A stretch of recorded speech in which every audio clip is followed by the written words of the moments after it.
Hi everybody, it's August 29th, 2025. Our perception really influences how we interact with reality, how reality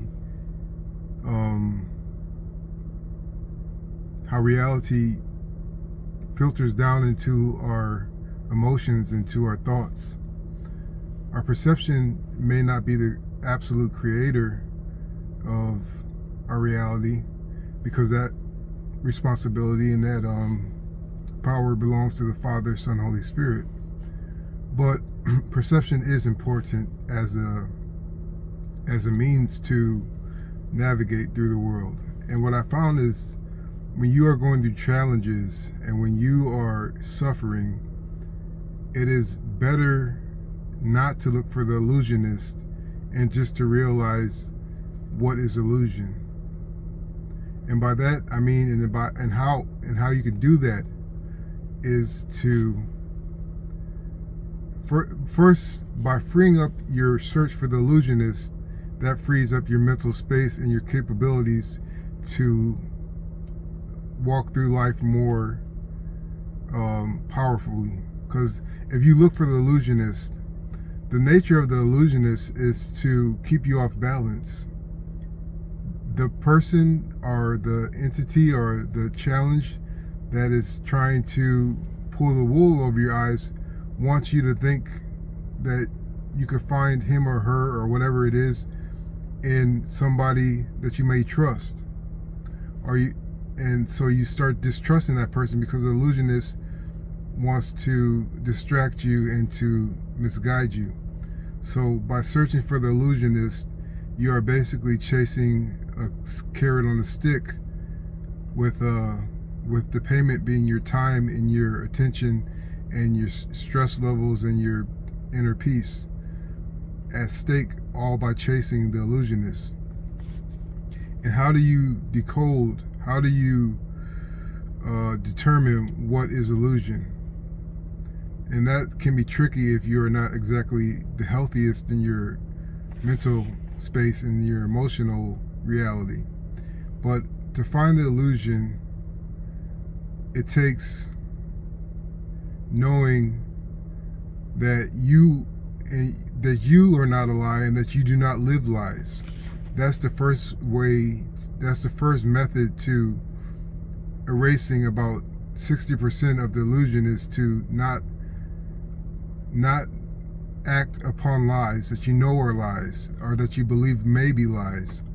The truth in all matters should be tantamount to your map. It should be tantamount to your navigation system. If you adhere to lies for financial gain, you're going to be tricked by the illusion really handily, really easily. If you adhere to lies for the sake of romantic relationships, friendships, business relationships, you're going to be tricked at every turn if that's what the illusionist wants to do to you. Because by conforming and by adhering to lies, you have a footing basically that is in mud and quicksand, is in glass. You can't navigate life if you adhere to lies that you think or know are lies. So by having an honest heart and an honest mind and observing, 60% or more or less of the illusion will not trick you and misguide you. So once you are beyond that level, it takes a lot of personal work to spot illusions. Because now that you are honest and completely honest to the best of your capabilities, your flaws are going to have seeds planted in them to turn you against yourself, and to make you backslide into believing lies again. It's going to seem like it's coming from yourself, but the way that the challenges of this life work sometimes is that turning on yourself is a reality that delays your progress. And I'm not saying that life is always for the winning. Sometimes turning on ourselves and pulling the weeds out is something that is necessary, that we need to do. But if you are on a main mission to alleviate your suffering, then turning on yourself is going to induce stress and age you on a scale that may not be favorable. And I'm not saying that we always are winning. We're gonna fail sometimes, no matter what we do. But just to start to be aware of the illusions that have you turn on yourself are there for a reason to open your eyes to it, so you could avert it and divert into a better area of life. And so when you stop turning on yourself, and then you progress further along the path at a higher level, the aspect of patience takes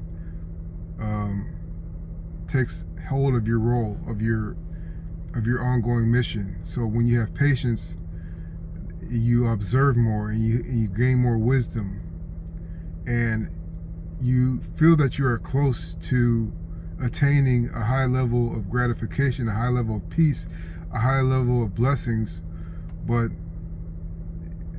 and you know that they're within your reach, but these things take time.